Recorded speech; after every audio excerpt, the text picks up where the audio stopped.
With artificial intelligence, so much is changing on a daily basis.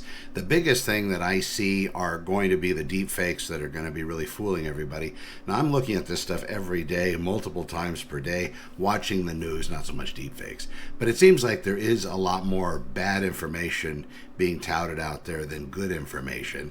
And this is definitely something to be concerned about. Now, as up until even this last week, people really hadn't been talking, well, certain people had been talking about the dangers of artificial intelligence and what it's actually going to mean to people, at least by their best guess. Nobody can really see what that's going to look like once we get on the other side.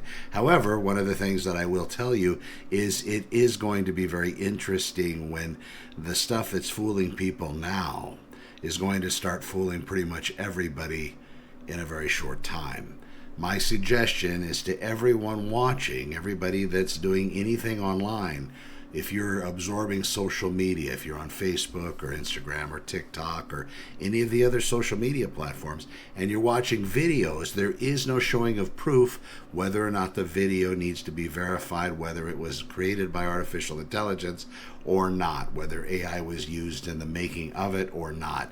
The one that I'm recording now was not used AI. It was made using a GoPro camera, me sitting in front of my computer in my office. That's where this one was made. There is no AI put on it. This is who you see is what you get. Now, with artificial intelligence, watching these videos, it might be put together by who you believe is your favorite actor, or maybe your favorite news reporter, or maybe your favorite influencer. Before you believe it, before you record it as gospel, as the word of God, if you will, make sure you verify that, in fact, it truly is that. Make sure you verify it is actually the person, and ask yourself some questions. In school, the way that we were raised, at least my generation, it wasn't about critically thinking. It was more about knowing when to raise your hand, when to interrupt, and when not to interrupt, so you wouldn't get in trouble. The way that it works now, though, is when you really need to be asking those questions. Is this true? What would be the reason behind this type of advertising or this type of video or this type of marketing? What is the purpose of it? And what does it really mean? After it's verified, you need to then track back and ask those other questions so you can best be prepared to handle it.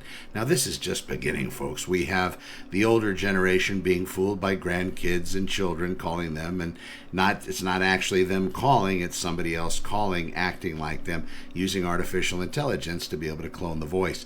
Watch out for these sorts of tricks. Make sure before you start sending money to people that they actually are who they say they are. I'm Connor. We'll see you in the next one.